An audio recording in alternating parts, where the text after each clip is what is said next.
coming back to it, I think it's really, really important as a dad to make sure that you don't get so focused on the business side of things that it has an impact for sure on your family life. Yeah. I mean, we all need to run businesses. I mean, if you're an entrepreneur, you're going to be running businesses. You're going to be doing that. You got to support your family. That's part of what we're called to do. So you have to do it, but not at the expense of. It's in support of your family, not at the expense of your family. Yeah. What is going on, everybody? Welcome to the Biz Dad podcast. Today, I have a fellow veteran, father, real estate investor, business-minded guy. I'm really looking forward to getting to know Stu a little bit better. But we got Stu Grazier on the podcast. Stu, why don't you go ahead and introduce yourself? Tell us a little about your family, a little bit about your business, and then we'll kind of go from there.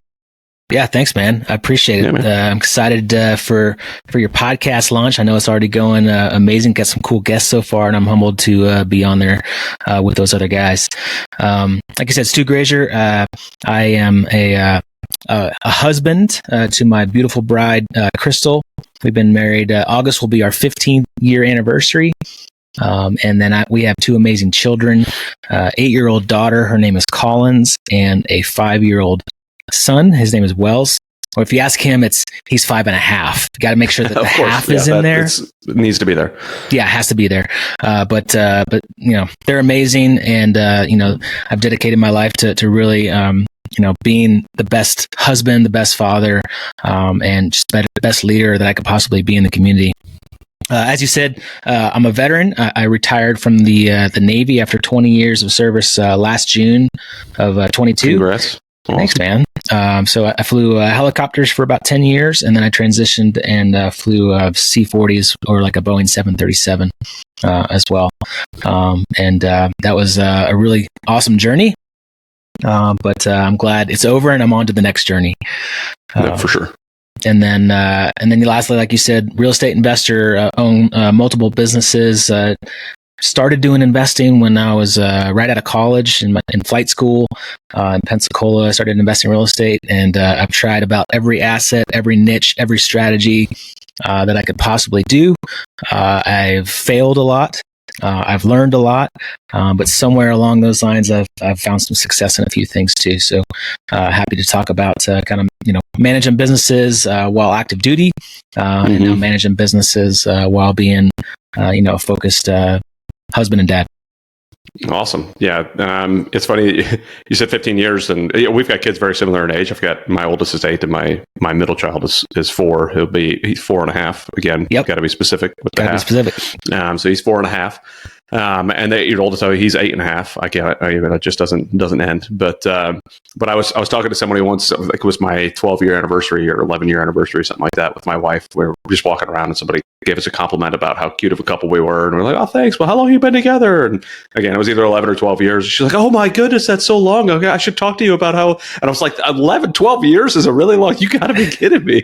So you've got me by a couple of years. So I'm 15. I'm only at 13. So I really have to step my game up. You were really making a big impact here at 15 years. Well, it's funny you say that. I mean, it's very common for divorce to happen. I mean, it happened in my family when I was a kid with my two parents, and I think the stats are something like 50% of first marriages end in divorce now, or maybe even higher than that, and then it just goes up from there. Second marriages goes up from there, and third marriages, and I think it's kind of like, I don't know, kind of the cool thing to do now is just like, if this one doesn't work, go find another one. And I 100% disagree with that. And, there's obviously challenges with any, intimate relationship. And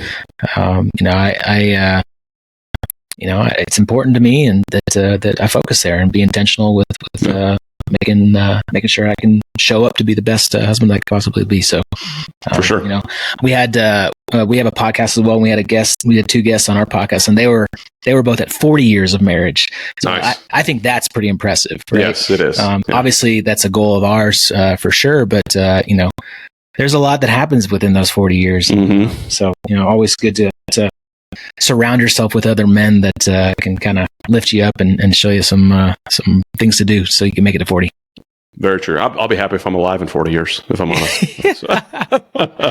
Well, dude, that beard of yours, man, it's like, you can just stash some food in there and some other, other stuff just when, if you gotta get into survival mode. So I think you're good to go, man. For sure. Even if I'm not around, the beard will last. The beard will last. The beard will stick around. So my littlest, there's one, my sister-in-law's mom, who will probably listen to this.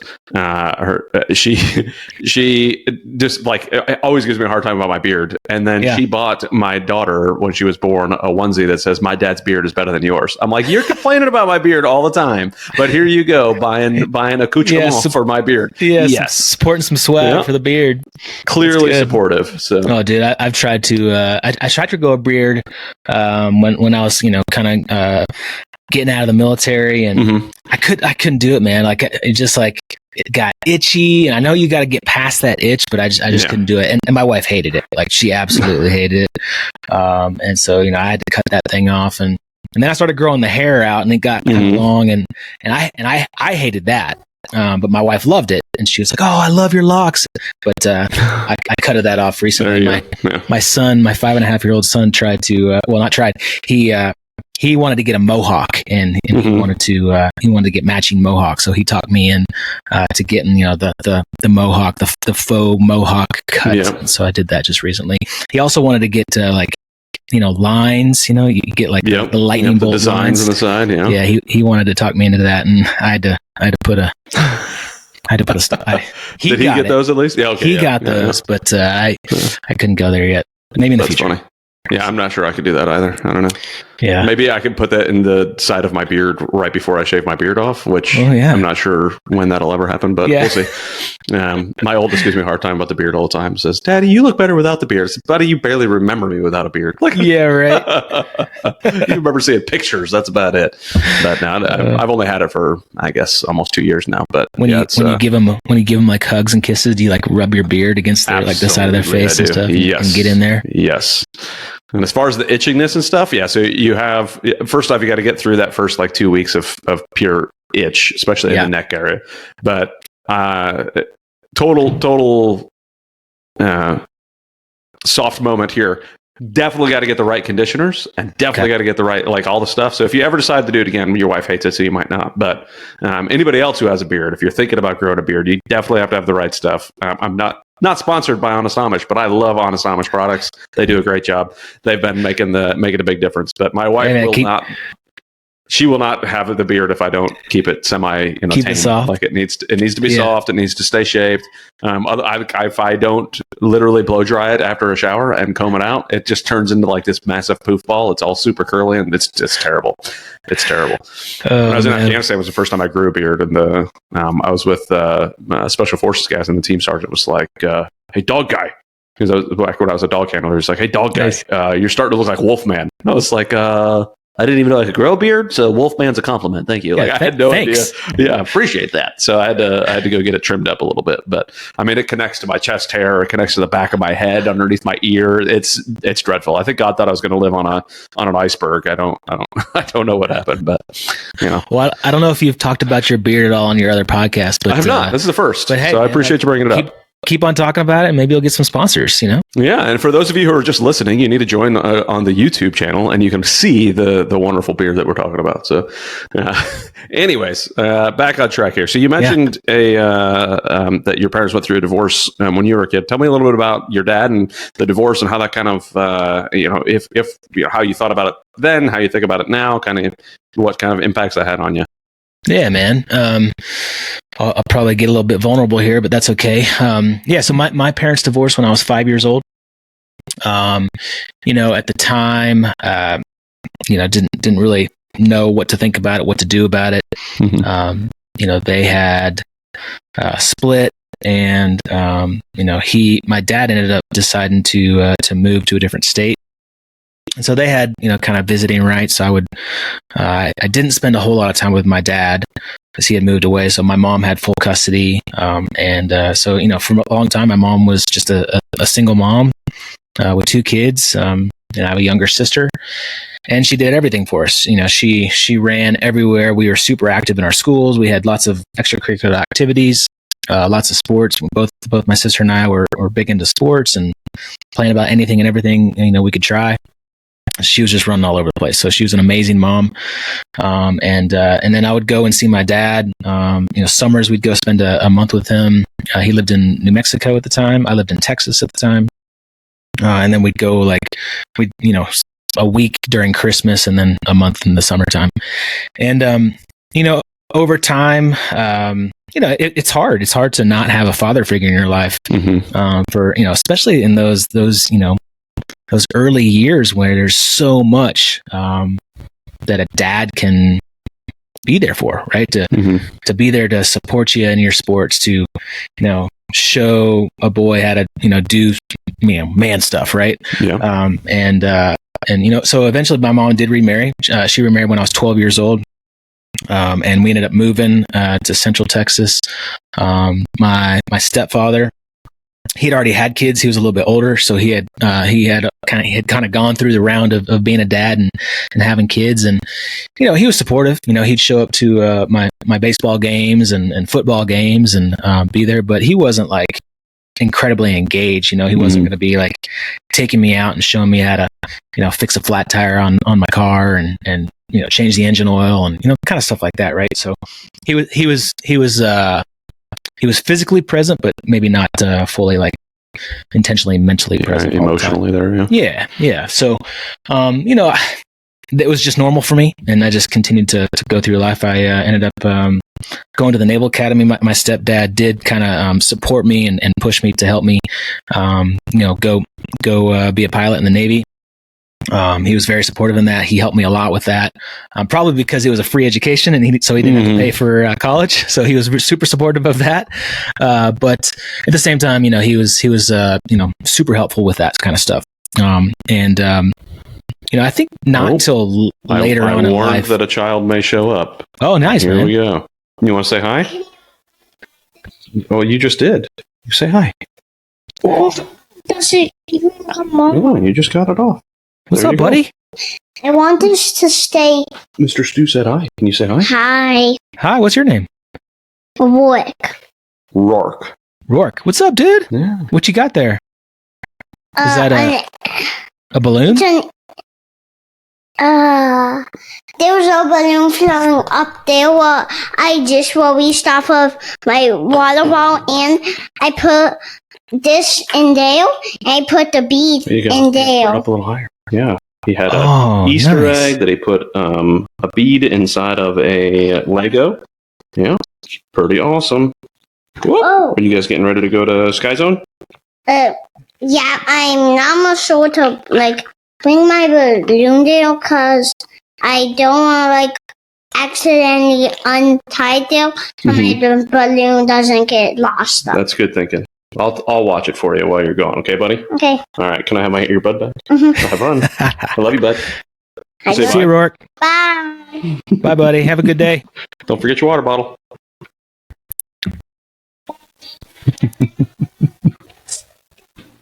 I will make sure it doesn't float away, buddy. I got your balloon. It's safe with me.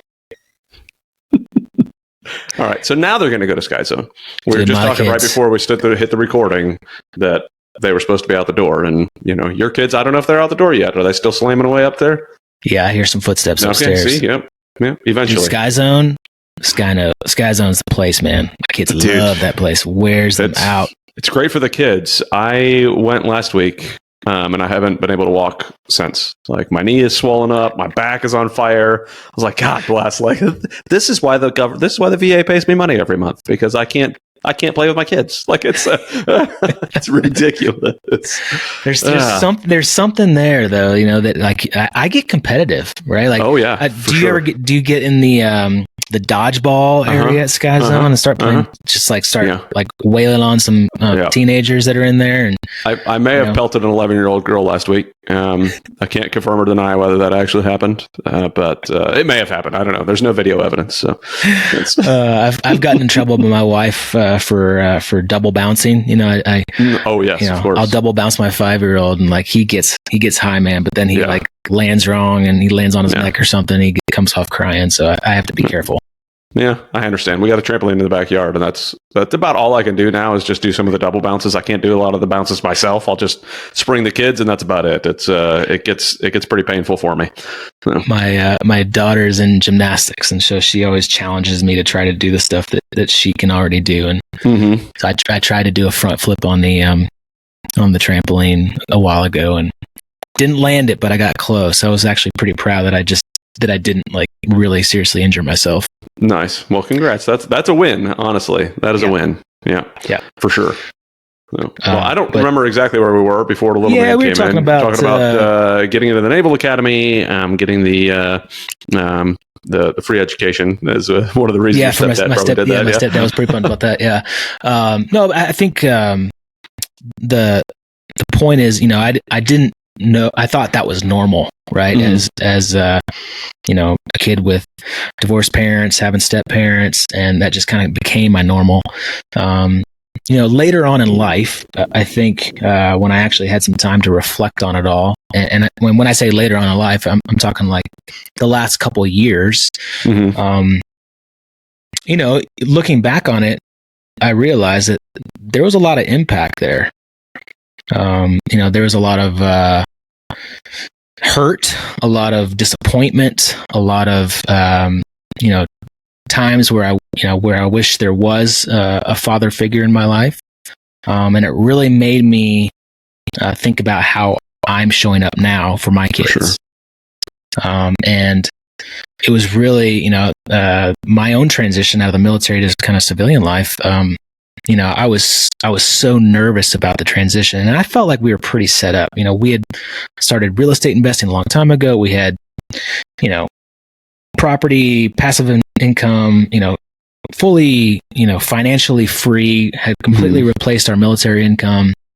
From a financial standpoint, it's pretty set up, but there was a lot of other things, so I was so focused on like building businesses and I got kind of lost, and I wasn't showing up like I should show up as a husband, as a father, for about a 2-year period.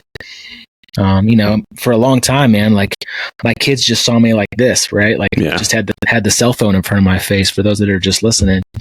And, I was always taking phone calls, raising money for real estate deals, or on social media, or replying to emails. And I finally kind of woke up one day and, I looked at myself and I looked at what my life would be like in 10 years down the road. I was being coached by an individual, and he put me through that exercise of like, hey, if you do what you're doing now, look 10 years down the road, and what would that look like for you if you don't change anything with your life?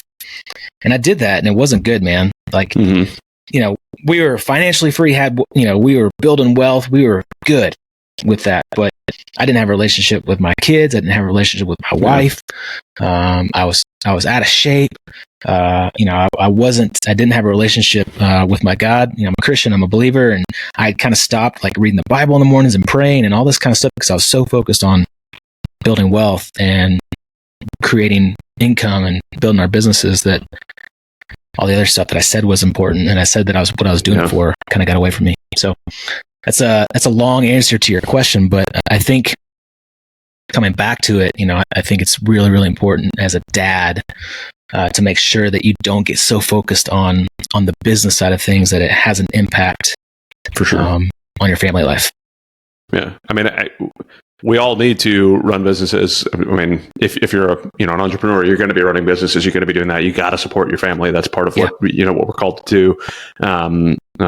So you have to do it, but not at the expense of. It's in support of your family, not at the expense of your family, right? So I think that you're prior military, so you kind of understand this concept. I always felt like me as a service member was always, everything was at expense of me, right? The government would just use the heck out of me to do whatever they needed, which is my job. That's what I signed up for. And I knew that's what I signed up for.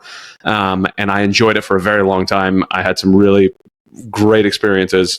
But I just got to a point where I realized that, I can't keep getting I can't keep getting debits out of my account. Like there had to be like out of my physical account, my mental account, my everything. Like it was just they're draining me of a lot, and I'm not able to show up for my kids.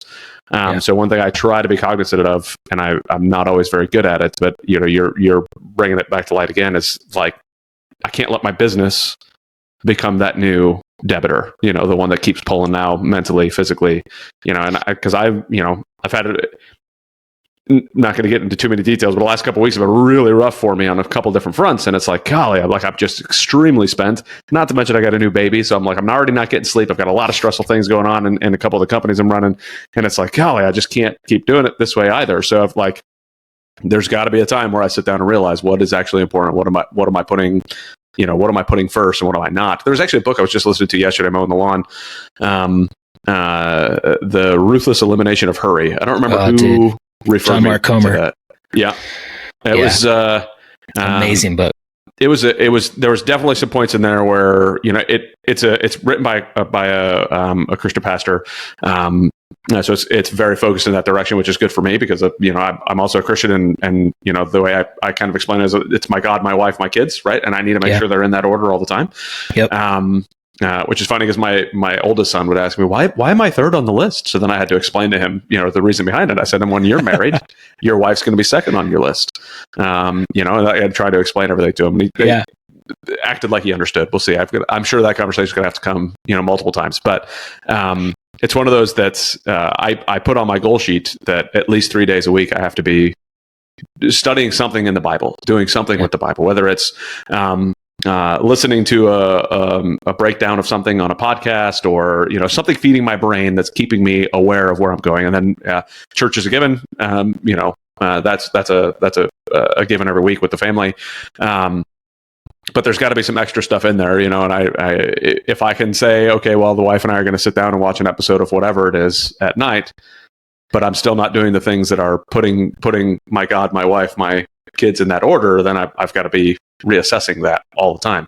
The military wasn't letting me have things in that order at all. So I needed to adjust some stuff. And that's why I left the military before I even retired, which is an exhausting thought process when I don't have that blue ID card. I only have 4.5 years left of active duty or 2 years left in the reserves to do it. And I chose to leave. And it was a rough decision. But again, I couldn't look at my kid crying like that again anymore, and that type of stuff. So, I'm saying all that to say, yes, like the business can easily take that place, if we let it. So I appreciate you, mentioning that. And, can you tell me, go ahead. Let me add to that. I mean, it kind of becomes a drug. Oh yeah, for sure. It's just like, I need more. Right. And, and because like you get feedback from that. Right, you get feedback from success and growing a business. Oftentimes, like being a good dad, you don't get that feedback. Right, like you come home to a crazy house and crying kids, and that feedback is not always positive. And it's harder. It's hard to be an intentional, present parent. It's easy to go to work and work there all day long and be quote unquote successful and, get the next sale, or raise the next round of money or buy the next house or whatever that is. That's all positive stuff. And even, there could be there's negative stuff in business too, but like it's a lot harder to be at home. So I think a lot of men, specifically men,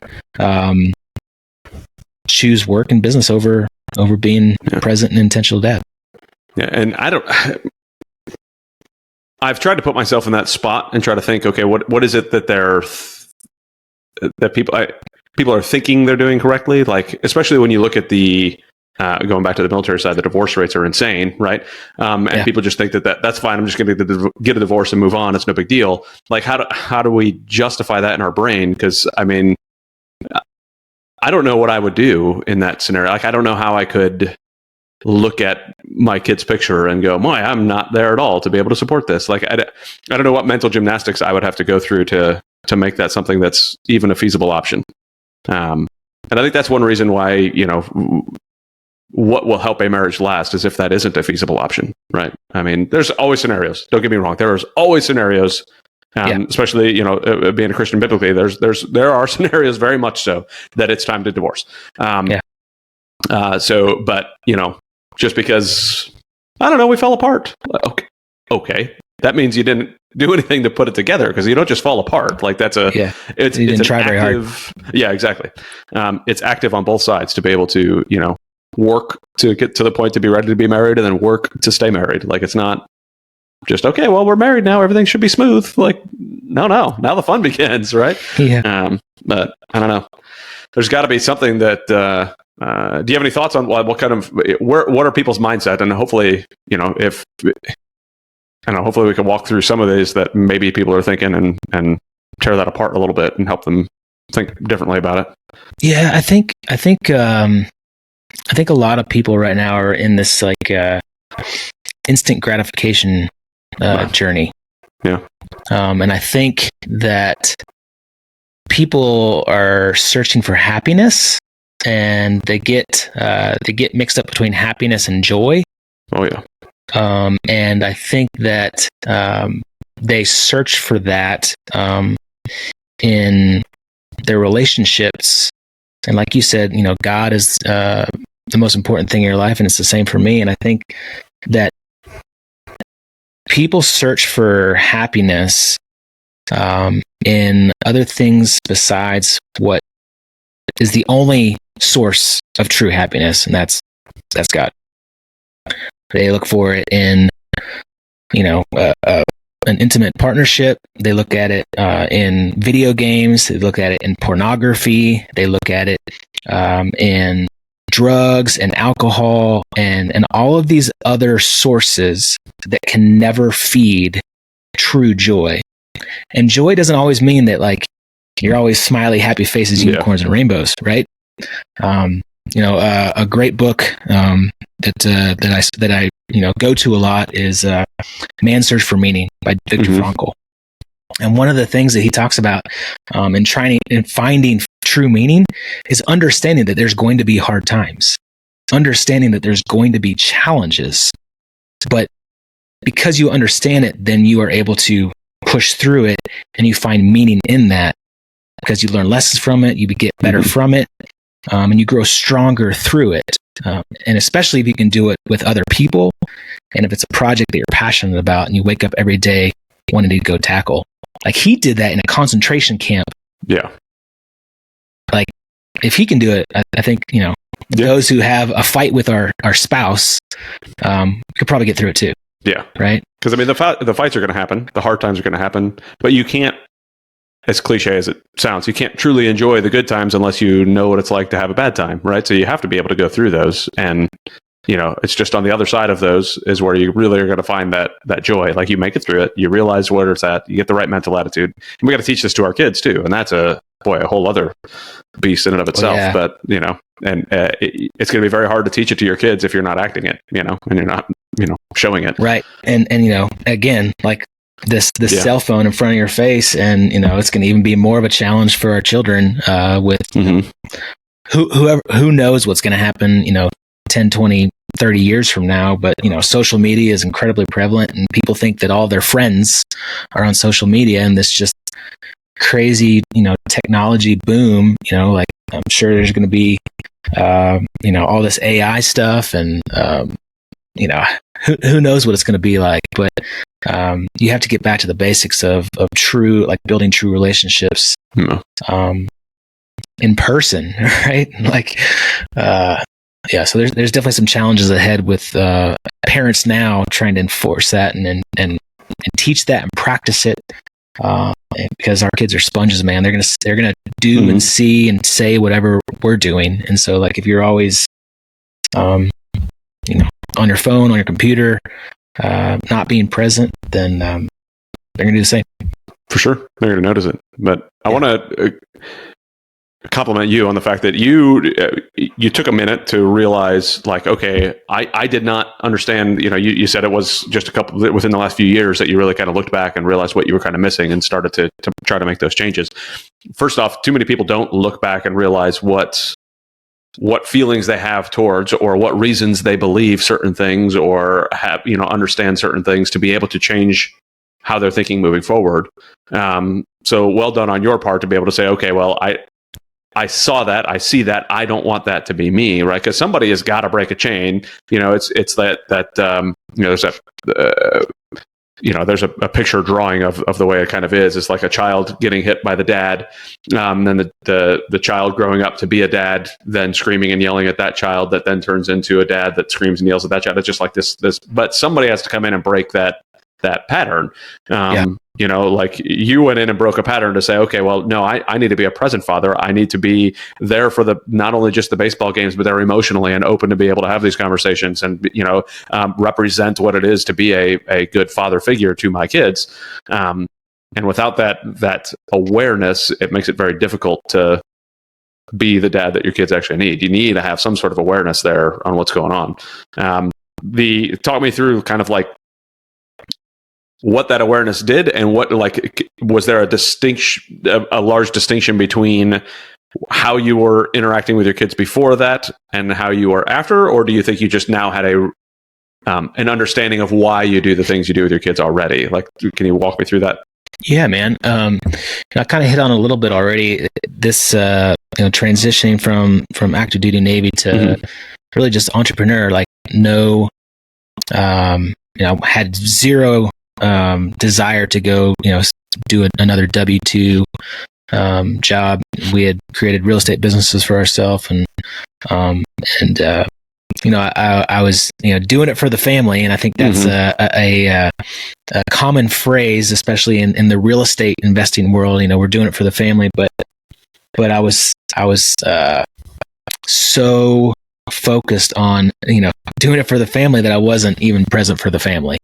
And we had been in some mastermind groups. We were and when I say we, David Gutierrez, he's my business partner. We were college roommates, and we've done basically all of our businesses together. We were in masterminds together, and we got coaching together.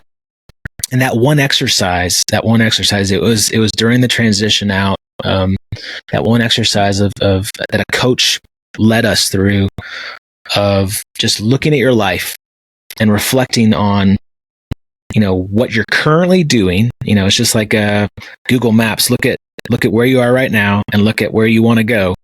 And whatever you're doing right now, is that going to get you there? Right. And I did that. It was a exercise of just complete reflection and meditation. And what I saw, I didn't like. I want to interrupt for a second. Please. Did you not like? So I want to try to bring it to that pivot point of thinking about, the separation from your father, when there was a divorce, and not really having that. Like, was that all part of that thought process? Like, was it like, oh, I see myself becoming that level of a father figure, or was that not really in that calculus? Like looking at your dad in that situation? Yeah, it's good, man. So I knew that I never wanted to leave my family. I never wanted to go through a divorce. I knew that way ahead of time, because I knew like what my experience was as a child, and I didn't ever want that for my kids. And so I knew from day one of getting married, like through thick or thin, like, we're going to make it work. Right. Yeah. And so I knew that, but, what I thought, going through this reflection, what I thought I was doing was going to be good for the family. But, considering my own reflections and my own time, not having a father figure, not having a dad, not having time, I knew I wasn't giving that exact same thing that I was wanting in my life. I wanted time with my dad. Like, I could have cared less, like, what toys, what vacations, what fancy house, what, materialistic things. Like, I wanted time with my dad, and time equals love. And I didn't have that. And, I was so focused on creating these businesses and wealth and income that I lost focus on just providing time for my kids. So that was kind of all a part of it. I realized that, I wasn't giving any time to my kids because I was waking up at 4 a.m., while I was still active duty Native and going 4 a.m. to 6:30 a.m. working on real estate, then going to my Navy job from 7 a.m. to 4 p.m., 5 p.m. at night, and then coming home, saying hi, eating some dinner, and then going right back to getting on phone calls, answering emails, doing social media, whatever. So like I was giving them zero time, maybe like an hour at dinner. And it was like I was physically there, but I wasn't presently there. I wasn't, emotionally there. And that was the same thing, in a different aspect that I received when I was a kid. So I didn't want to do that. And so like I had to make a lot of changes pretty quickly once I kind of had that aha moment of like, kind of, look at my life and like ask myself, what am I doing? What's this all for? Right? What's creating business and wealth and income and all this? Like my kids don't care about that. Mm-hmm. They just want me present, man. So one of my we changed a lot of things in our business and changed a lot of things on my calendar, and so made some big changes. One of my wife's old partners, John Nelson, he used to always say, "Don't run out of family before you run out of career." Mm-hmm. Right? And too many people, that was a very military focused thing there, but the same thing with our business stuff. It doesn't matter whether you're prior military or not, the business side can still take that over, just like we've already kind of said. So, I know plenty of, and I'm sure you do too, plenty of couples that they're still married, they still live in the same house, but they're basically divorced. I mean, there's not. I mean, they're roommates. They don't. Yeah, they're roommates. They don't. They don't date each other ever. They don't. They have an intimate relationship. They're not connected, and their kids are the ones who are still suffering through it. Like adults, we can handle a lot of boring, regular old maintenance type relationships, but a child needs that mother and father to be present and be that good example and show that stuff. So, it's one of I don't remember. I was listening to some, it might have even been that book yesterday where I would like to implement like an hour or two a night, maybe, where like iPads, cell phones, everything goes into a container. It's gone. Like it's just us, whether it's board games, whether it's whatever. And maybe I just start with 2 hours a week. I don't know, like and kind of build up to it, because it might be me having withdrawals. It's not going to be the kids. They're almost never on their iPad. They've got one iPad between the two of them, and it's a rarity to be on it. So I'd be the one with the withdrawals, but just getting up in the morning, I'm already what email I missed last night? What's going on? Like it's killers. But having that present moment needs to happen. Yeah, dude, for sure, man. We've been pretty intentional about that. Kind of after kind of going through that aha moment of reflection. I try to. I think it was in another book or podcast I listened to. It's a book. I'm blanking on it now, but it'll come to me. But it talks about creating basically digital minimalism and doing an hour of no devices a day a week, and a week a year. And so that can become a goal of ours. So like for me, same thing, like dinner time, everything goes away. Like, phones, iPads, computers, none of that stuff comes to the table. And we intentionally sit down for dinner as a family and spend an hour of talking and hanging out and, not being in front of a phone. Yeah. We started doing Sabbaths on the weekends. Nice. Sundays, become our Sabbath day. Same thing. It's 24-hour digital detox. Like we're not on computers. We're not on phones. We're not on TVs.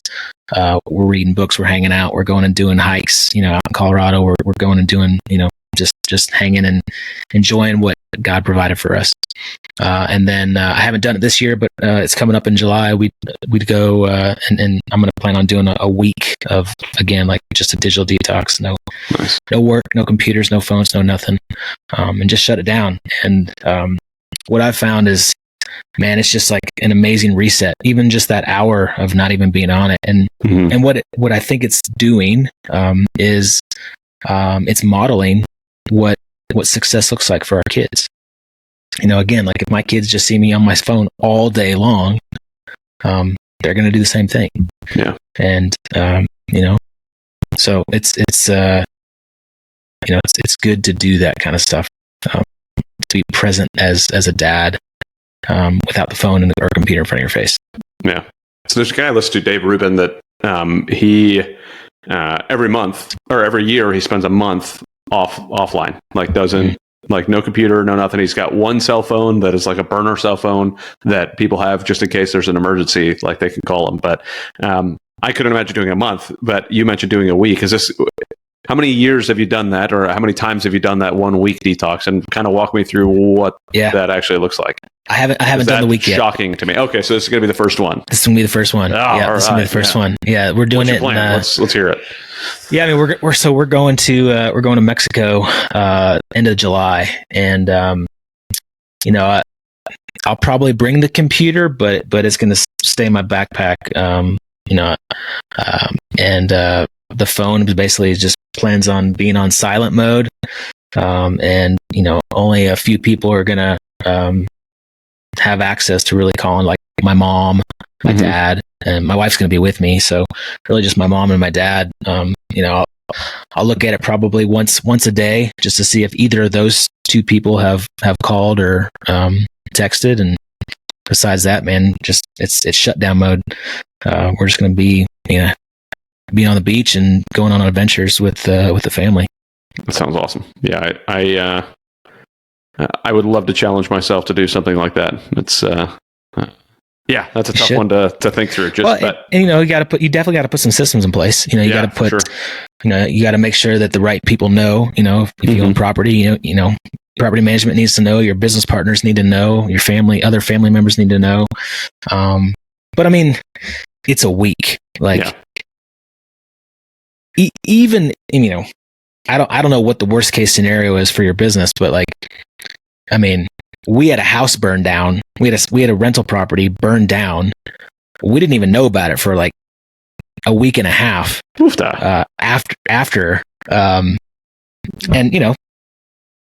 same thing is going to happen on day one of knowing there's a fire versus a week after there being a fire. So I think depending on your business partners and your family, you can probably go a week without responding. And that's back to that, like, we are so used to immediate gratification. Like, if I'm sending a text, I want to text back immediately. If I send an email, I want to, and I feel the same way. Like, I need to get back to that person. You don't. I mean, think about our parents. Like, they didn't have all this technology. Yeah. And they got along in their businesses just fine. Yeah. Even when we grew up, we didn't have this technology, right? I mean, it was still calling the movie theater and pressing 1 to hear what movies are going to be playing that night, right? On a phone that's attached to the wall. So but it's as you're talking, the more I'm like, man, that totally is feasible. It's just again, having the systems in place to be able to do it and show your family that's what they mean to you is you can do this. And, what example am I setting if I'm, again, putting the phone in front of them, And setting expectations for others too. There's another guy, he's a realtor actually here in Colorado. And he has on his email, like his email signature line basically says, I check email and respond once a day at 4 p.m. Mountain Time. If you don't hear from me within those hours, wait until the next day. In kinder, better words, but essentially, like, hey man, I have a window where I'm going to check email, and you're not going to hear from me until I do that. So just setting that expectation, right? Like, you can do an out of office reply. You can leave a message on your voicemail that says, hey, I'm on vacation. I'll get back to you next week. Like, I think if you just set those expectations and ensure your systems and processes are in place, I think your family will thank you. I promise you. Like, there was another social post or something that I saw. I ended up resending it out on mine. That it was like basically a circle chart, and it said people that will thank you for staying late at work, and it was like 99%. It was, what was it? It was people that will remember you for staying late at work, and 99% had family, and then the other 1% was everybody else. Yeah, like your coworkers and everything. Yeah. I could totally see that. Yeah, and that, I mean, because I think through it and I go, okay, well, how did I again to go and remap it? Like, what is it that? Why does my brain think that it's nearly impossible to put the phone and computer down for a week? Right. Well, I also have been bred since I joined the military that, we used to have 3-ring standby, right? You were like, if you didn't answer within 3 rings, you were in trouble, right? So if you're on 3-ring standby, then you got to go, report in to your commander's office type of thing, right? Because I didn't answer my phone within 3 rings. And that, even if you're on leave, if you're one of the folks who are on 3-ring standby, it doesn't matter. You're on leave. It doesn't, like, if you're on 3-ring standby, you're there. Like you're going in. And that's kind of been bred into me for the last, 20 plus years. Like, this is what you do. This is how it goes. This is, you don't have a choice. Like this, it's right. Boy, that's and what a mental breakdown I have to do there to try to get over that. Right. Cause there is nobody in my life I'm on 3-ring standby for other than I'm not even my wife. She's not expecting me to answer it within 3 rings. Right. So I like breaking that barrier in my brain is something else. I just assume that everything I do now is the same thing as it was in the military. And you idiot, no, it's not. But it's the same. Like, we do the same thing from when we're kids. Like, what do we see our parents do? Well, that's what we do until we start breaking it down. I've mentioned it a bunch of times on the podcast, but like, I was paycheck to paycheck back when I was an enlisted guy. It didn't change until like I was in college, and I got married to my wife when I was in college. After I got out, and she had this magical thing called a savings account, and I said, "What's that? Do you have that for? Like, this doesn't make any sense to me at all." And but looking back on it, I mean, that's what I always saw when I grew up. That's what I saw all of my other former enlisted folks do. Like, that's what we did, and. So until you break that down and try to realize, okay, why am I doing what I'm doing? And is there a better way to do this? That should be a constant refresh. Like, that should be part of your monthly and quarterly, planning session is, okay, what am I doing now? Is it still working? Why am I doing it? And should I still be doing it? My wife tells a story, that she was told by her grandma or something that, this woman was cutting or making a ham for Christmas. She cuts the 2 ends of the ham off, puts it in the pan, throws it in. And the husband's like, "Why do you always cut the 2 ends of the pan or the ham off? I don't understand." She's like, "I don't know. It's what my mom always did. So let me call her up." So calls up mom. "I don't know. That's what my mom always did." So they call up grandma, and grandma's like, "Oh, because the ham was always too big to fit in the pan, so I just cut the 2 ends." And like, yeah, okay. So all these years you've just been cutting the ends of the ham off because it didn't fit in the pan 40 years ago. But we have a new pan. It fits in the pan. Don't do it. So reassessing what we're doing on a regular basis should be a continual thing. To the book Ruthless Elimination of Hurry, he talks about like giving yourself enough margin. And he talks about practice in the way of Jesus. Mm-hmm. And one of those things is silence and solitude. Yeah. And simplicity is another one. Like, you have to give yourself enough time and space to actually like reflect and have silence and some margin in your life to allow for even that reflection time to take place, right? If you're just from wake up, immediately on your phone, immediately on emails, immediately doing business, immediately going and running kids, immediately doing, whatever, instant gratification, now, always responding to texts, always responding to social medias and messages and whatever else, dude, like, you're never going to have the space, you're never going to have the margin to even reflect on that stuff. And then, like, if everyone else around you is doing the exact same thing, like, you're never going to have a chance, man. Yeah. You're never going to have a chance. So, like, you got to give yourself some time and margin and create that for yourself. And you also need to surround yourself with other men, other people that are doing that as well. And, supporting you, lifting you up, giving you ideas, thoughts, advice, picking you up when you fall down. Like, being in community and relationships with people that can, do that with you is always good as well. Yeah, because again, you are the 5 people you hang around most, right? So if you're around folks who are hard chargers, always answering those text messages, always doing those things, and I say hard chargers, like, and that's probably even the wrong word because I'm now glorifying that particular thing. It's not a bad thing to be a hard charger. It's just you got to know when to kind of settle down. So I was listening to that book, and it was like, hey, here's a couple steps for you to think. Like, are you a person who's addicted to that hurry? Like, are you always looking at which lane at the stoplight has the least amount of cars in it? Are you always looking at which grocery line has the least amount of people in it? Are you, how fast can I go and get away with it before the cops can get me? That type of thing. And I'm sitting there thinking through all these things, going, of course, that every bit of that is me. And I'm also listening to this book at literally 3x speed. So I'm like listening to the book at 3x speed while thinking through all these things that I'm always trying to. How fast can I get through this book? Golly, man, like, and I started thinking about it yesterday as I was listening to that. Like, okay, well, I have made it through a bunch of books, and I talk really fast anyways. My brain thinks really fast through those things, so I feel as though I'm doing a fine job, understanding what I'm listening to, and able to regurgitate it or able to at least comprehend what's going on. But what would happen if I just sat there and listened to a book at 1x speed and just actually listen to it and absorb what's actually happening and enjoy what the author has for me and maybe pause it and think about it for a little bit? None of that is something I'll do, like almost ever, like ever. And you should try it, dude. You should try it. Okay, let's not challenge me to do things that I'm not sure I'm capable of doing right now. So it's funny. You should. It's funny you say that. There's, the driving the speed limit. So we run a men's mastermind group called the Kinetic Man Mastermind, and we talk about this stuff in our mastermind group, and we do a challenge every single week, ranging from all over. And one of the challenges that I threw out for one of the weeks was drive the speed limit all week long. Don't go a mile over the speed limit. And dude, you should have seen the responses from this group of high achieving, entrepreneurs, serial entrepreneurs, all successful and the external viewpoint. They were like, drive the speed limit? What? It was the hardest thing that I could challenge them to do was to drive the speed limit. People were like, you're crazy. I'll get run over. Everyone's driving 10 miles over. It was so funny to just see those responses. And yeah, it's hard. I did it for a week, and you have to really intentionally drive the speed limit. Yeah. I've tried to even intentionally, standing in those lines, because I don't remember what book I was reading before, because again, I was at 3x speed. I don't need to remember the title.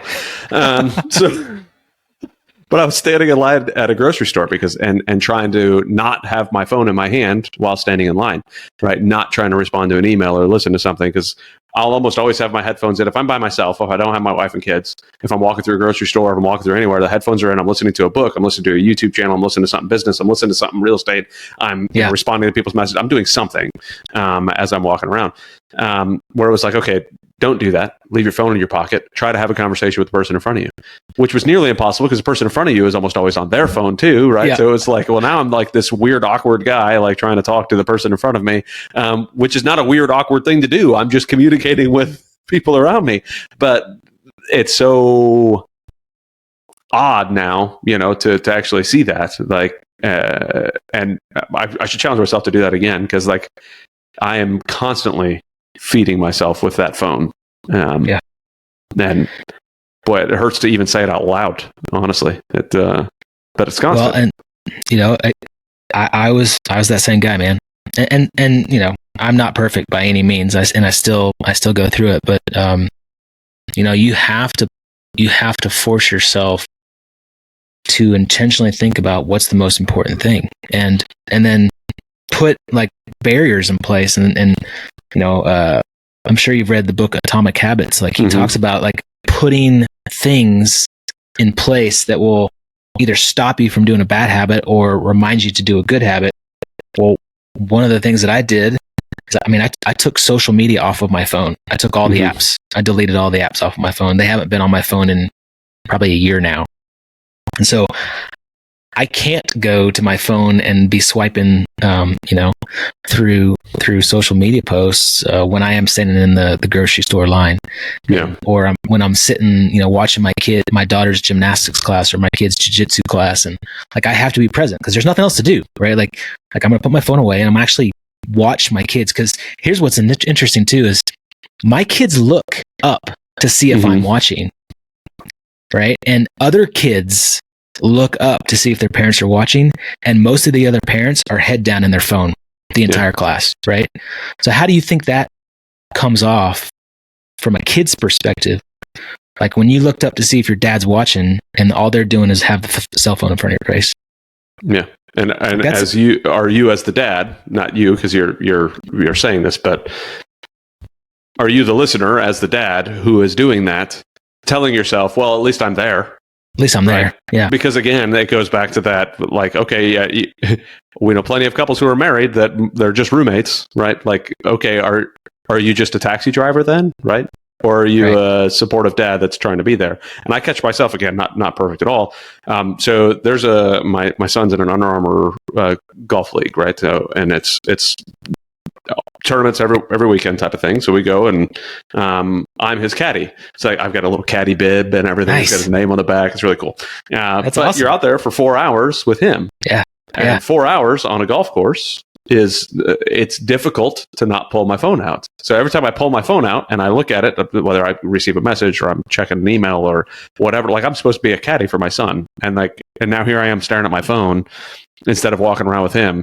And then I try to remind myself, okay, what do these dads think of me? What do these other kids think of me? What does my son think of me for yanking out my phone all the time while we're doing this, right?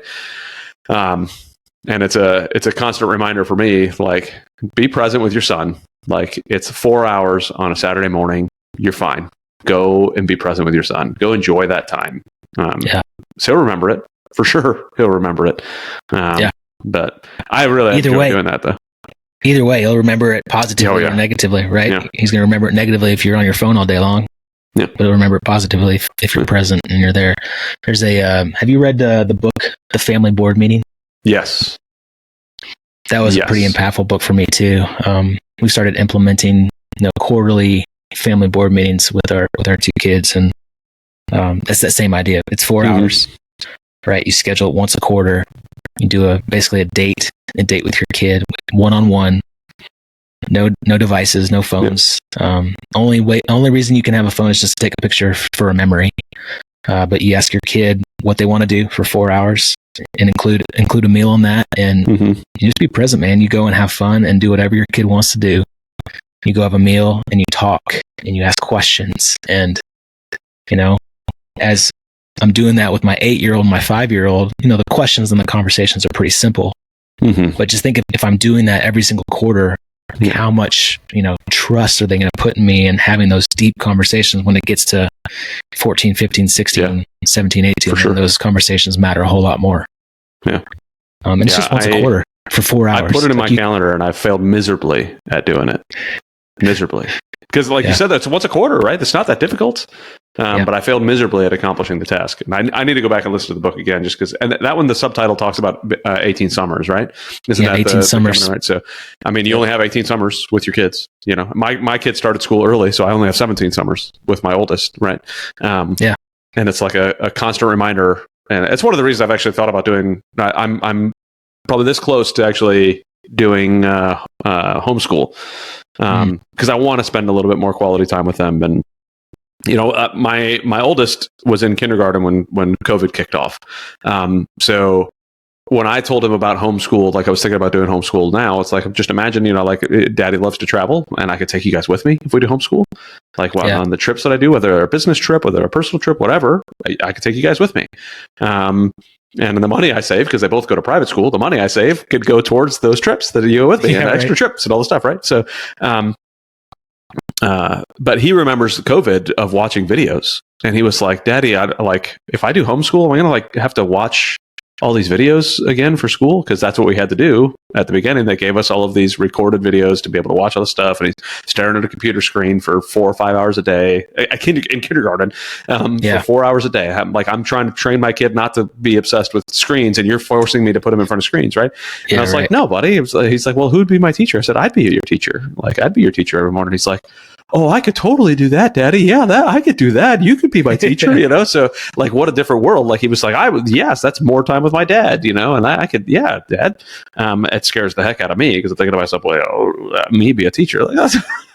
I'm already smoked, right? But again, what a blessing. I'm in a position where I can, and I'd love to be able to bring my kids around everywhere I go, and be able to impact everything that they think about, right? I could add business classes to their school structure. Like Sky Zone could become gym class, right? It doesn't have to be like going to the golf course could become gym class. Yeah, take the boys out golfing, and like what a life-changing experience I think that would be. So I'm this close to pulling the trigger. I've got a meeting on Wednesday with somebody to kind of go over some stuff, but nice. I want that time with the family. I want that impact. I want to be able to lead my family well, and know that like they're the priority. It doesn't matter, again, how successful I am, how many more businesses I run, how many more properties I buy. It doesn't matter any of that stuff if I don't have a relationship with my family. So that's right. 100%, man. I also fear that being the homeschool teacher will ruin my relationship with my family. So, because like I struggle with homework, so I'm like, boy, if I have a hard time with homework, like how am I going to do all of the schoolwork? This is going to be an interesting time, right? So, yeah. Well, maybe there's a combination that you could do. I know there are different types of schools and stuff out there where you can do it a couple times a week, and there's co-ops where you can kind of do it as a group, or have somebody else teach. I'm sure there's some creative ways that you can do it as well, where it's just not all on you. Yeah, and that's what I thought about doing is finding. One of the guys I interviewed or talked to was saying that they hired a retired teacher who just wanted to kind of have something else to do. They paid her $20 an hour to basically come over and be the teacher. Like, so she'd come to the house and be the teacher, and it was roughly the same cost as going to a private school, anyways. So 3 hours a day, the tutor would come over, $20 an hour, and just lead the instruction. And to me, that's a solid option to be able to just say, hey, let me be a part of this one. I love math, so let me teach math. Let me do that part, and let the teacher do the part that I'm not so good at. I'll do math and science. You do English and reading. That's not my strong suit. I listen to books at 3x. I don't read books at 3x. So,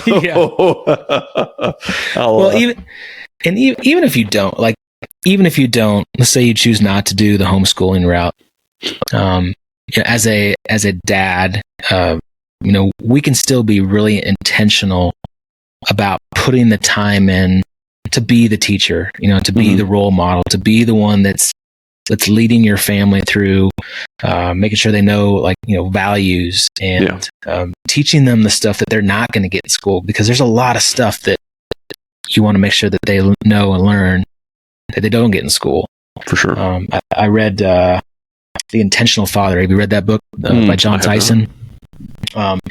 He takes his kid. He talks about taking his kid through a journey, starting basically a journey from boyhood to manhood. How many? I don't know. Do you know when you officially became a man or not? Nope. What day? What age? Did you become a man?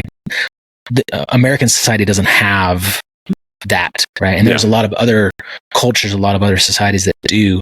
So he talks about taking your son through a journey to become a man, and there's a day and time where he becomes from a boy to a man, and it's a 5-year journey. He starts at age 13, and he talks about that through his book. And it was a daily thing, man. He would get up early in the morning, and he would go through Bible verses, and he would talk about values, and he would talk about lessons learned, and all these things that they're not going to learn in school. And weekends, they would go do trips, and they would go do hard hikes, and go he would teach him all the things that he wants his son to know and learn, to when that day comes. And they have a ritual.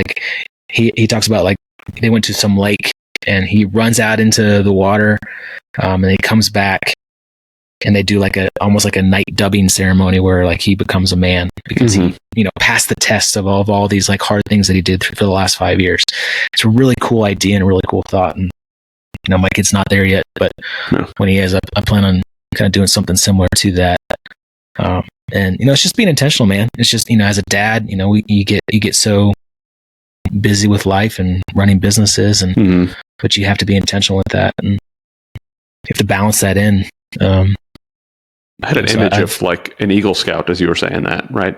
You're going through all the stuff as a Boy Scout, and all the Eagle Scouts I know, they remember when they became an Eagle Scout, right? Because that was it was a journey that they went down. I appreciate that thought process. I'll I'll try to listen to that one on 1X instead of 3X, and there you go. See what I can do. I like it, man. You said, how old's your boy? You said he was 8.5? 8. Yeah, 8.5. Yep. 8.5. You got to get the half in there. Yes, the half. I forgot it. Yes.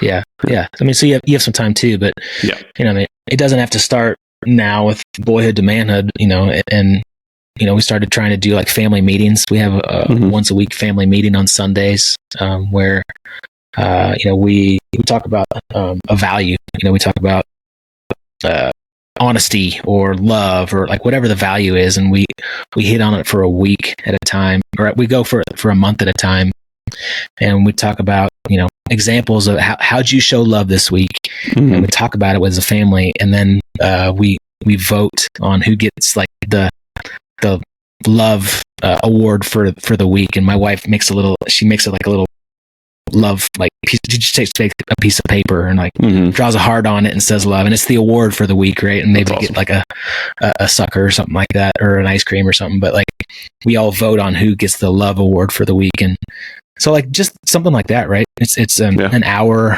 on a Sunday where you have a family meeting and you're just talking about a value, and just being intentional about again being present, man, being a present dad. I like that a lot. Speaking of being intentional and being present and everything, so what are your thoughts on including the kids in business? What do you already include them in stuff, or do you want to include them in more stuff later? How do you kind of have you worked through that thought process with including them in the business? Yeah, I 100% love the idea of including them in business. We do it ourselves. My kids are both private money lenders to the Bank of Dad, and we actually have promissory notes for each of my kids. They get this is only offered to my 2 kids, and only to probably maybe age 9 or 10, but they get 100% interest, annualized interest on their money. So my daughter started doing private lending to the Bank of Dad about 2 years ago. And she's already like, I think she's going to get a check for like $500 this year, because it's like 100% interest. But it's teaching them how to make money with their money, put their money to work. And so, we talk about that stuff. Like, they know I'm a real estate investor. They know that, we own rental properties. They're in the car and they're listening to my conversations when I'm raising capital for a deal, or talking to the property manager about something bad that happened. I show them pictures of our houses and the rehabs, and most of the properties that we own are out of state. We do own some stuff in Colorado, so they'll come every now and then and look at it. But yeah, man, I think they should be listening. They should be involved. If you can teach them about money and finances and create, financially literate children, the earlier the better. Nice. Yeah, completely agree there, especially on the financial side of the house. But do you have anything set up like, so they invest with the Bank of Dad, but do they, are they getting paid at all through any of your companies? Like, so I know that you can get like IRAs and stuff like that set up for your kids if they're doing work inside of the stuff, so do you have some of that type of stuff set up? Yep, sure do. Yep. So they are both employees of my company. Nice. And I do a lot of, I use them a lot on, advertising, marketing, social media posts. They're in videos, and so I pay them essentially as marketing advertising consultants. And this is 100% legal. I'm not a CPA or a lawyer by any means, but I've ran all of this through my CPA and my lawyer, and I'm all on the up and up. But as an 8-year-old and a 5-year-old, they're employees of mine. And I will give them work age appropriate for them to work in my business. Sometimes we don't do much of it anymore, but when we were doing like direct mail, they would put the stamps on, or they would write addresses, or whatever age appropriate work you can put them in. Yeah, so we pay them. We pay them about $5,500 a year. What do you know? And put it right into an IRA. That's a good, the exact amount that we could put right into an IRA. So so both of my kids have Roth IRAs. and they started those a couple of years ago. And so we put the earned income into their Roth IRA every year, and then also we opened up whole life insurance policies for them. Nice. Yeah. So I have one of myself. My wife has one, and we use the cash value portion of that to do private lending, to invest in real estate. And we opened up accounts for them too. So both of them have a death benefit of a couple million, and so again, we take that earned income that we pay them, and we put some of that into their monthly into their life insurance policy. That's awesome. So their kids, and the plan and the idea is that once they're old enough to understand it, we're going to teach them what a whole life policy is, what you can do, what's the positives and benefits of it, and how you use that to pay for things, to invest with it, and then they're going to learn, and then they're going to take it over at some point, and then they will do the same thing for their kids. And my grandkids, which aren't even existing yet, they're already set up, to be millionaires whenever for sure their parents go. So that's awesome. Yeah, it's just kind of creating that legacy. In the process, you get to deduct that $11,000, $5,500 for each kids from your business. Yep. Those are business expenses for you guys. So it's income for them that they put right into the staff. I mean, that's a phenomenal setup for sure, and that's. It's out of pure laziness. I know that I can do it. I know that I should do it, but I have yet to actually do it with the kids. Just them showing up on the podcast. Obviously, again, not a lawyer, not a CPA, but including them in things as far as advertising. And we brought them up to Atlanta for a property we have up there, and to be able to do some pictures and things like that with the kids. And there, that's them. Being advertising, sales, and marketing consultants for us, and little models for us, and those are valid things to pay your kids with, or for, I should say. So, definitely recommend, if you're listening and you do not do that with your kids, you should. That's way better than an allowance, because this is something that's going to last a lot longer than an allowance. So, 100%. The allowance is something different. I have a buddy, a good buddy of mine. His name's Marcus Long, and he. We tried it for a little bit. I have not been good at keeping this up, but he did a podcast and a blog about it, where he teaches his kids essentially about passive income, and he uses home appliances as comparing it to like a rental property, and so he basically gave the opportunity to his kids to buy an appliance. So it could be a microwave or a blender or a dishwasher or something like that. And he offered kind of a low price of like $20 or something like that. And so they own the microwave, and every time the parents use the microwave, they have to rent it.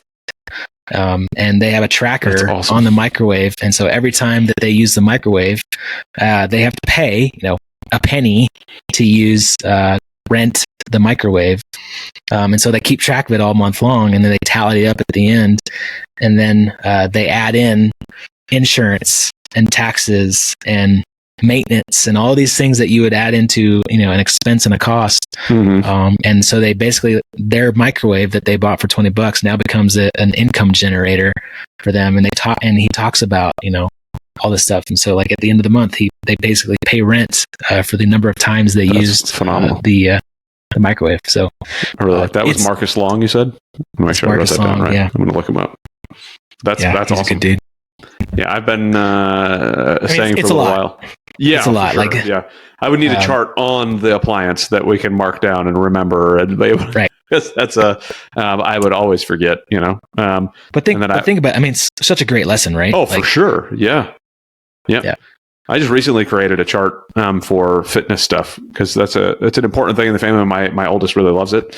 I'm a rather broken individual, so fitness is a little bit of a different thing for me nowadays than it ever used to be. But we made a little chart for like how many push-ups you could do in a minute, how many sit-ups you could do in a minute, how many pull-ups you could do, how many burpees you could do in a minute, like just a few different things that, we can have like a tally of, okay, well, what was your previous record, what's your current record, and then seeing the progress as it goes through. So I'd love to create a little chart like that and put it on the microwave, just to say, hey, you own this microwave. Like that's really a cool idea.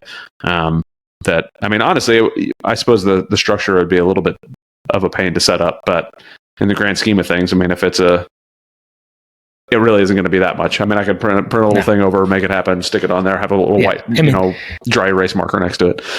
Maybe start. I mean, the microwave probably is a bad example. It gets used multiple times daily. Yeah. Like maybe go with like a blender or something that start with an easy one where it's maybe not as used as often. Yeah, no kidding. Less tally marks I have to worry about. Yeah, right. My son, knowing him, he'd be trying to negotiate it. Like, I think it should be $1 per use, Dad. I think that $1 is an acceptable response. Like, no, buddy. Like, I don't know if you understand this. That's awesome. Yeah, but so I think it's great to have kids in the business and teach them that stuff. Yeah.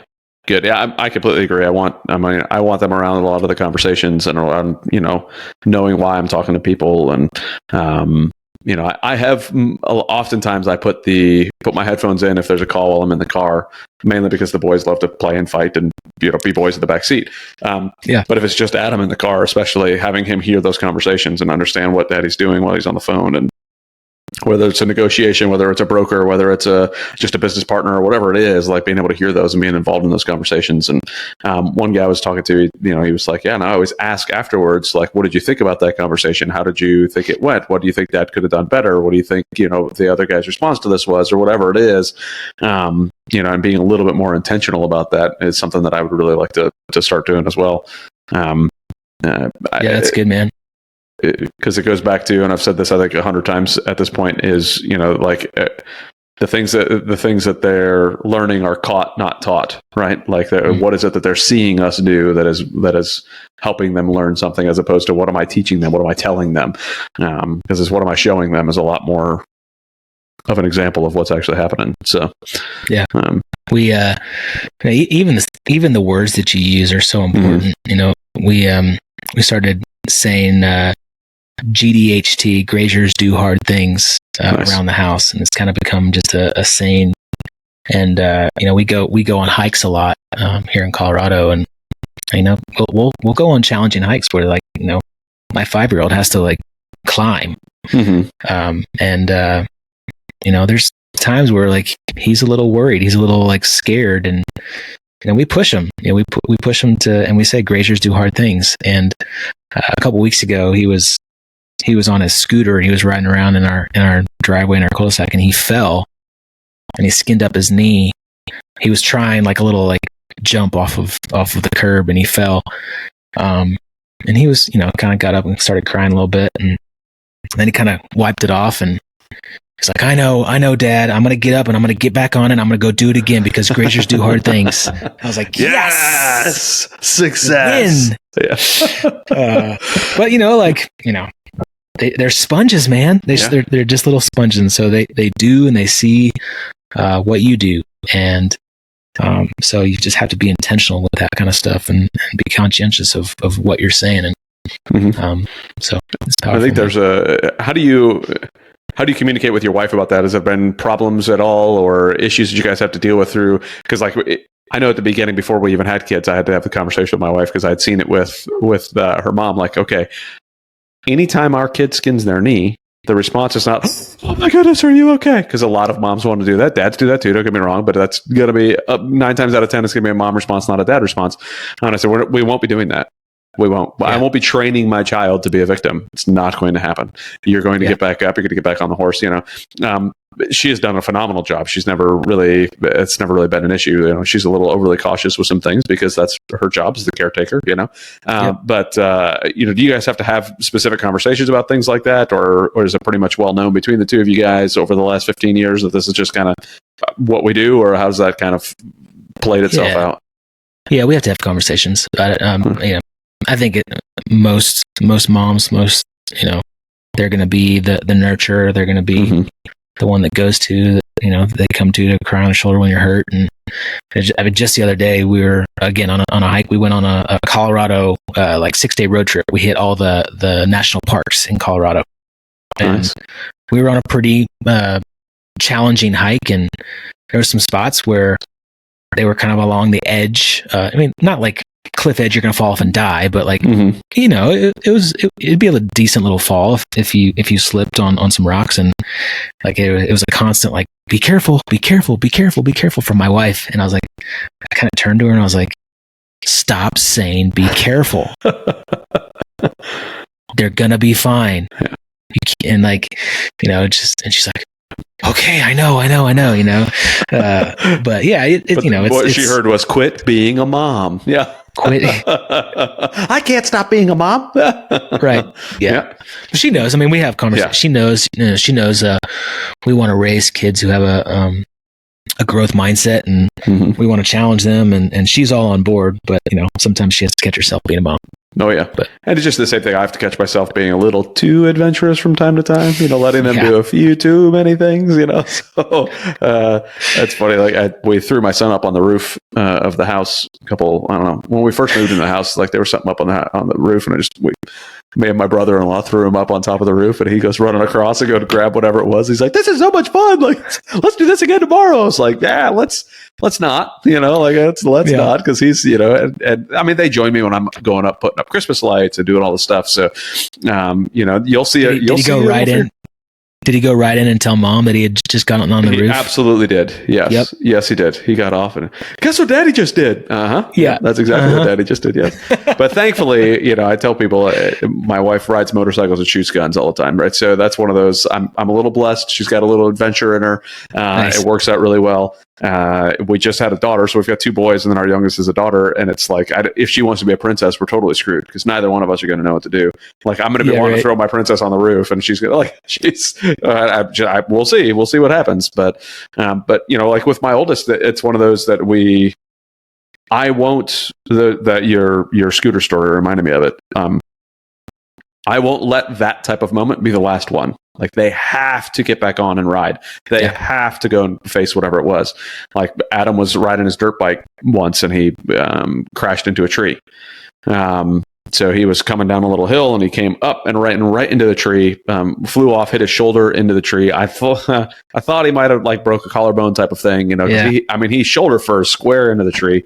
And of course he was crying oh, this really hurts. His, dirt bike shut off, and I had to, move his handlebars on the dirt bike. Anyways, pick it all back up. And he's like, I want to go inside. I said, no, buddy, we got to do one more lap. He's like, no, I'm about this. I said, no, buddy, we got to do one more lap. This won't be the last memory. The last memory is going to be of a solid lap, going around doing your thing, and there's a picture I have of him playing on a toy airplane when he was 2 or 3 years old, with just blood pouring down his leg, It's blood dripping down his leg. And he's just playing, having a great time, not a care in the world. It was he had just fallen off that airplane. He fell down, he hit his knee on something, and it was just bleeding down his leg.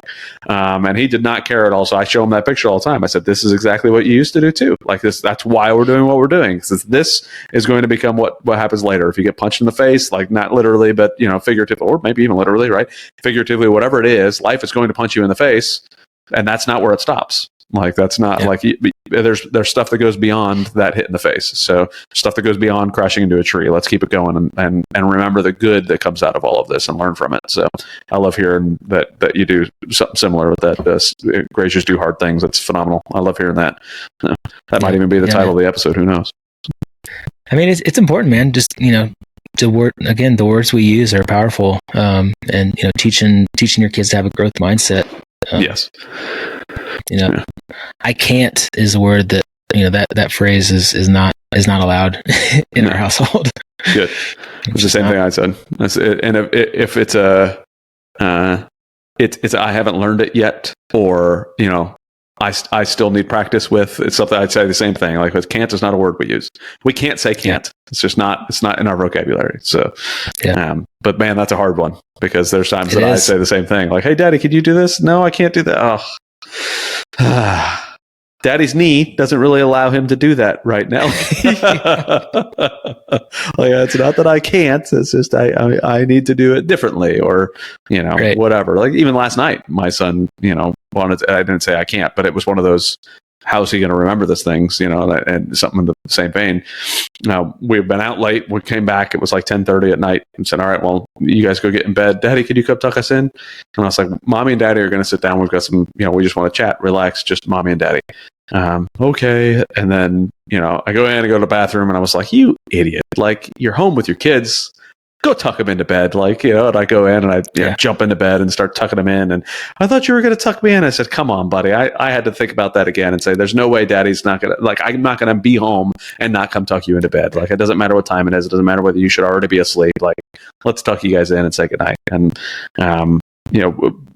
put yourself in a situation where you have to do it. It's not well, let me rephrase that. I don't even like the way I said that. Like, put yourself in a situation where you want to do it, not you have to do it, right? And especially when it comes to your kids. Like, I want to always be there for them, not I have to. I do have to. Don't get me wrong. That's what I'm called to do, but I want to do it, not just have to do it. Yeah. There's a similar kind of idea and thought. A while back, it was in the winter. I take my kids to school now that I'm out and I have my own schedule, and I take my kids to school every morning. And I love it. I absolutely love it. Like, it's the best part of my day. But there's often times where we're in a rush. We get behind, and I don't want to be late. I'm a military guy. I need to be on time. I need to be early to be on time, right? Very much so.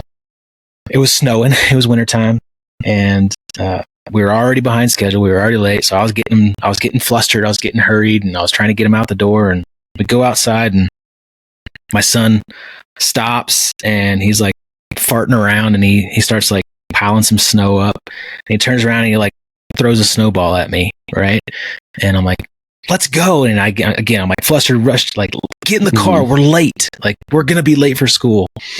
And I just saw this face of like disappointment that like all he wanted to do was just have a quick, like, fun little snowball fight, right? And as he was kind of climbing up into the truck, I was like, "Hey, Wells," like this like light bulb moment. I was like, "Dude, stop being this, stick in the mud dad," right? Like, I said, "Hey, Wells," and he turned. I was like, "Yeah, Dad." I grabbed a snowball and like threw it at him, and like just beaming smile, right? Just ear to ear smile. He jumped back out and like threw a couple snowballs, and it was like a minute, right? Like, it wasn't going to impact on how late we were going to be or on time we were going to be, but just that decision to be the fun dad, right? And be the one that just doesn't say no all the time. And so like I've tried to take that one experience, and I've really tried to say yes more often, right? Not I can't. And be the dad who has the pillow fights at night, before bedtime. Be the dad that says, yes, I will absolutely tuck you in. Yes, I will read one more book with you, right? Yes, I will have that snowball fight. Yes, you can have, the lollipop. And it's just I'm trying to have that mentality a lot more. And be the dad that runs around the playground, be the dad who's throwing the kids in the pool, be the dad who's engaged and the other kids want to come play with on the playground. Like, you're the dad on the playground playing tag with the kids, right? And just having that mindset of being that guy that other men around want to be like. I think that's really important. It was a huge mindset shift for me, and it's made a huge difference on just the relationship that I have with my children. I love it. Yeah, that's something very similar that I've probably done that 5 different times. I told myself all 5 times that this needs to be a thing you always do. But I revert back to it brings me right back again, because Fresh had just read it yesterday. But that ruthless elimination of hurry, right? Like, it's always like that is that one thing that will make me very short very quickly, is if we're late. Like, can we never get out of the house on time? Are you kidding me right now? We got 3 kids to put together, and what am I supposed to, like, okay, well, if we need to be somewhere by 10, we should probably be fully getting ready by 9 so that we're ready to be out the door. And that's on me to make sure that we do that. So I'm getting irritated knowing that it's going to take extra long because it took extra long. Well, if I already know it's going to take extra long, then start earlier. Like it's your own fault. And then you can enjoy that, right? So own that. It's easy for us to say, oh, well, it's, it was my wife putting makeup on, which is a terrible excuse for me because my wife doesn't wear makeup. But whatever, we could blame it on, because the kids never put their shoes on and I told them to. I said, well, no, it's still your fault. I'm still the dad supposed to be running the show and making sure that we're doing all these things. So to own that so that I can throw that extra snowball so that we can, have that fun, silly, like my son loves to race putting the seatbelt on. But for me, I'm thinking to myself, you should already have your seatbelt on before I even sit my butt in the car because I sent you guys out early. So then when I get out to the car and it's not on, I'm like, why haven't you buckled your seatbelt? I should be driving right now this very second. And it's like, golly, Adam, like slow down, relax. It's okay. Nobody's getting shot out here. We're not at war. Like, I don't need to hustle up to the next spot. There's no I'm up. They see me, I'm down. Like, just let's calm down, have a conversation. It's okay. And I'm just terrible at that. So if nothing else, this conversation has reminded me about how bad I am at that. So thanks a bunch, Stu. Really appreciate that. You're welcome. Like I said, if I get something out of these podcasts, that's what I'm looking for. If somebody else does, whatever, that's okay. So hopefully somebody else does. We use our podcast as a mentoring session for ourselves. It's 100% just for us. Yeah. If somebody else gets something out of it, then great, fair, fine, sure. Great. But it's really all about me. Yeah, exactly. Yeah, precisely. that is basically the case. So, that said, I appreciate you spending a bunch of time for me. Yeah. Hanging out here. It was an absolute pleasure chatting with you. Besides the fact that you made me feel terrible from time to time about my inability to keep my patience and control that side of me. But I'm in it with you, brother. Yeah, I think a majority of us are, especially if you're an entrepreneur or a military guy or both. Both really is putting a limit on the brain schedule here. So, but it was an absolute pleasure chatting with you. I thank you for spending some time. I'm positive some folks got quite a few folks. Anybody listening got something out of it. So thank you for sharing. If people want to get a hold of you, maybe they want to invest with you, maybe they want to learn a little bit more about being a dad from you, listen to your podcast, whatever it is. What's the best way for them to find you, reach out to you? How can we do that? Yeah, I appreciate it, man. So we have a website. We're actually in the process of rebranding everything. So far it's been Storehouse. Our website is storehouse310.com. We have a podcast called Filling the Storehouse. Most of our real estate businesses have been Storehouse related, but we are in the process of doing some rebranding. We have a men's mastermind group. It's called the Kinetic Man Mastermind.